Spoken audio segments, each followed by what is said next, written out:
नमरूद के वो खूंखार और जालिम जलादों की निगरानी से बचते हुए हज़रत इब्राहीम की वालिदा ने हज़रत इब्राहीम की जो परवरिश थी एक गार में करना शुरू कर दी। उन्हें खुदाए यकता पर इस तरह से यकीन था कि वो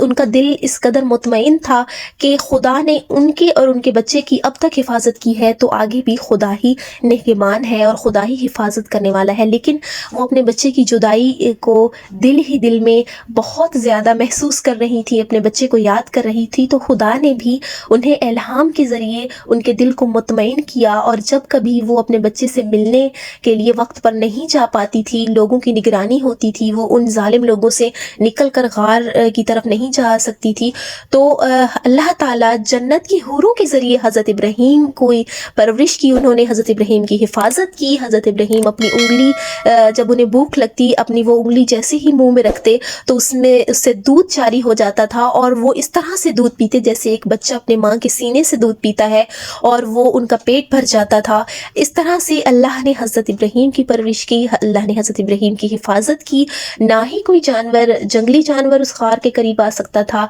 ना ही कोई कीड़े मकोड़े उस गार के करीब आते थे, क्योंकि अल्लाह अपने मौजज़े की हिफाजत खुद कर रहे थे। और इस तरह से हज़रत इब्राहीम के लिए भी मुश्किल टाइम था, वो वक्त जो था बहुत मुश्किल था, और उनकी माँ के लिए भी, क्योंकि एक माँ अपने बच्चे की जब जुदाई बर्दाश्त कर रही थी तो दिल ही दिल में वो बहुत ज़्यादा परेशान रहती थी। अपने बच्चे के लिए उनका दिल बेकरार रहता था, लेकिन उन्हें खुदा पर यकीन था और वो उनके जो चेहरे के असरात थे वो एक दिन भी तब्दील नहीं हुए, ताकि लोगों को ये शक ना पड़ जाए कि कहीं कोई ऐसी बात ना हो। उनके जो चेहरे के तासुरात थे वो हमेशा ही वो मुतमईन रहती थी और दिल से जब अपने बच्चे को याद करती थी तो दूसरी ही तरफ उन्हें खुदा के अजीम मौजज़े की याद दहानी जो है वो आ जाती थी और उनका दिल मुतमईन हो जाता था। और ये जो साल थे मुश्किलात और मसाइब को बर्दाश्त करते हुए वो साबित कदम रही और उन्होंने वो जो हुकूमत थी, जालिम लोग थे, उनके जो रस्म व रवाज थे, उनके सामने अपना सर नहीं झुकाया। और ये जितनी भी ज़िंदगी थी ऐसी सूरत हाल में भी बसर करते हुए उन्हें खुदा पर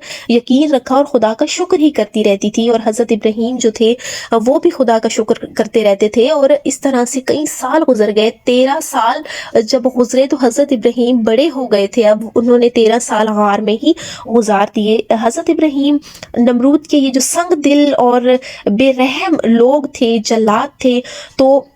जब उनके खौफ और डर से उन्होंने गार में ज़िंदगी गुजारी तो ये उनके लिए एक ज़िंदान की ज़िंदगी थी। ना ही वो बाहर जा सकते थे, वो गार की छत को देखते थे, गार की तारीक दीवारों को देखते थे और ऐसे ही उन्होंने ज़िंदगी गुजार दी। जब कभी उनकी वालिदा माजदा उनसे मिलने आती थी तो माँ के चेहरे की जो वो परेशानी थी उसे देख के ही वो खुश हो जाते थे कि उनकी माँ जो है उनसे मिलने आई हैं। और जब वो अपनी माँ से मिलते थे, अपनी माँ को भी वो मुतमईन करते थे, दिलासा दिलाते थे कि खुदावंद करीम एक दिन ज़रूर लाएंगे जब हम इन लोगों की भी मदद करेंगे और हमारे दरमियान ये जो जुदाई है ये भी ख़त्म हो जाएगी। तो उनकी माँ जैसे ही गार से जाती थी मुतमईन होके जाती थी, लेकिन वो अपने बच्चे के लिए परेशान भी बहुत ज़्यादा रहती थी कि कहीं ये लोग उस गार तक ना पहुँच जाए, क्योंकि जल्लाद ने जो जिन लोगों को निगरानी के लिए लगाया हुआ था वो बहुत चालाक और होशियार लोग थे। अगर पत्ता भी हिल जाता था तो लोगों को पता चल जाता था कि ये पत्ता भी हिला हुआ है। इस तरह से हज़रत इब्राहीम की वालिदा ऐसी सूरत हाल से परेशान थी, वरना वो खुदा पर इस कदर मुतमईन और इस कदर